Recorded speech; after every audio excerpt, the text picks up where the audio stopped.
The only person I was thinking of. Wow, thank you. Yeah, that was the only. I was just wondering what Dan doing at this time. I was over the moon, I must say. I didn't expect it. I understand I'm in good company because Jurgen Klopp himself was. No, did not. No, he did not. According to what you told his boys. Well, Dan, this morning I had planned to continue something I began on Monday when I asked 10 questions of our politicians. I was going to continue that series this morning with 10 questions for women, and then on the next episode go on to 10 questions for men. But then on Tuesday evening, Liverpool pulled off one of the most incredible comebacks in sports. If you're one of those who are so out of touch that you do not know what happened on Tuesday evening at Anfield, then let me bring you up to date. On Tuesday, May 7, 2019, Liverpool went into the second leg of their UEFA Champions League semi-final match, needing to score 4 goals against Barcelona without conceding any in order to get to the finals. And with Barcelona fielding 2 of the best strikers in the world, it was impossible to expect that they would not score at least 1 goal, in which case Liverpool would have had to score 5. In the end, Liverpool pulled off what every major newspaper in Europe called a miracle and beat Barcelona by 4 goals to 0. I am not a Liverpool fan, neither am I a Barcelona fan. I am a soccer enthusiast who believes that sports is life and that sports teaches us a lot about life. So this morning I want us to look at some of the lessons we can learn from the Liverpool miracle. Lesson number 1.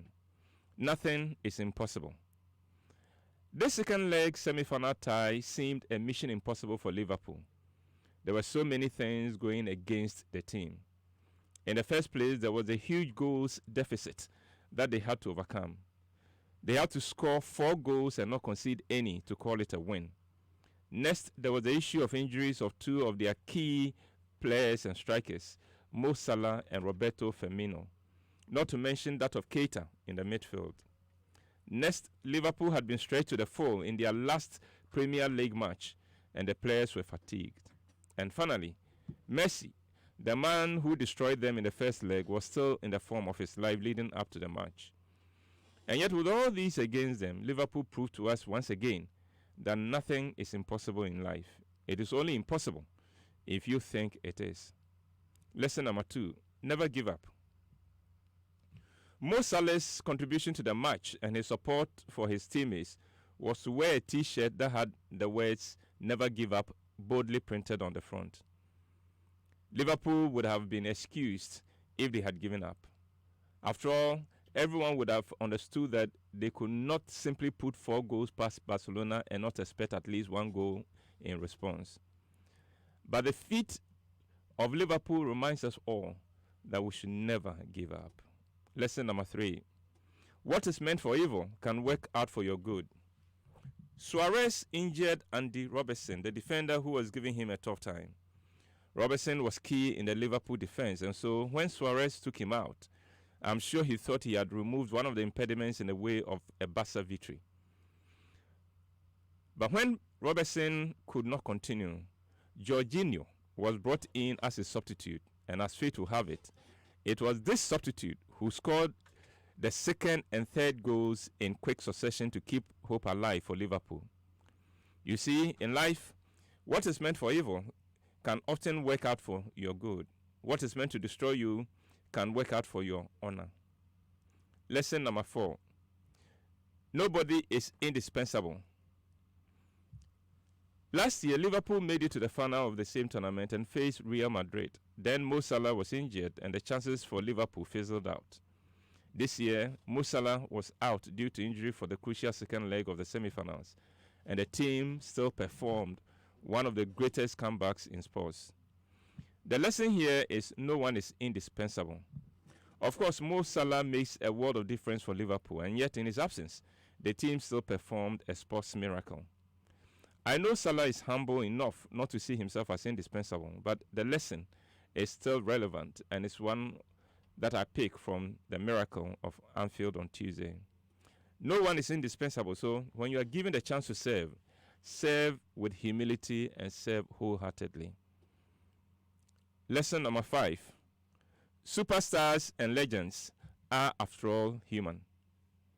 Then, before the match started, I knew that if Liverpool were to advance, they would have to score 4 goals and stop Lionel Messi from scoring even 1 goal, or even in that case, even half a goal. And I knew that was impossible. And when I heard the results, my first reaction was that, was Messi in the match? Was Messi in the game? Was Messi in the game? Was Salah in the game? And yes, they were. And so the results was what we saw. And the lesson, the superstars are after all human. And the important thing is that we know these guys perform at such a level, and still they are human. And anytime we are reminded of their humanity, it only tells us that if they can do it still being human, then we too can do great things. 6, never take your eyes off the ball. I have watched the playback of Liverpool's 4th goal more than 10 times because it is so instructive.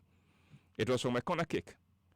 Trent Alexander-Arnold was walking away from the ball to allow Shaqiri to take it when he saw Origi in the Barca box with no one marking him, and quickly did a 180-degree turn to keep the ball to him. Arnold's quick thinking and trickery took the whole Barca defense off guard. The lesson is at the expense of Barca, and it is this: never take your eyes off the ball. In life, when you take your focus off anything, you can be made to pay a huge price for that lapse in concentration. 7, keep on the lookout for opportunities, and when you see any, seize it. Arnold, whose pass set up the 4th goal, saw an opportunity. He saw his teammate all alone in the opponent's box with no one marking him, and he acted quickly. In a post-match interview, he said, quote, "Honestly, I think it was just instinctive. It was just one of those moments where you just see the opportunity," end of quote. Opportunities do not hang around for too long. There's always a small window of opportunity, and only the prepared seize it and act fast enough to seize it. And that brings me to lesson number 8. Luck favors the prepared. You can call the 4th Liverpool goal a lucky goal, but they got that goal because they were prepared and on the lookout for any chance to score. And luck proved once again that she always favors the prepared. 9, when you believe in people, they rise up to meet your expectations. I am inspired by the pep talk Jurgen Klopp gave his boys. The manager said to his boys, quote, "I don't really believe, but because it's you, I believe," end of quote. Klopp demonstrated his confidence in the boys, and they rose up to the challenge and exceeded his wildest expectations. And that is what the human being can do. Believe in anybody, and they would do everything to exceed your expectations. And finally, 10, the more difficult it is, the sweeter the victory. The scenes of celebration at Anfield were just beautiful and moving. And that is what life is about. Don't expect life to be easy, but the more difficult it gets, the sweeter your victory will be. And I'm sure that is why Dan was... where did you say you were? Over the moon. I was over the moon. I was over. It took me a while to land. I'm not sure if I've. No, I don't think. I think it will take you between now and 1st June. Yes, and then 1st June I'll go back up. Thank you very much, Uncle, for bringing us food for thoughts this morning. You're welcome. And have a wonderful day. Have a super day yourself. May you be as successful as Jurgen Klopp was. Oh yes.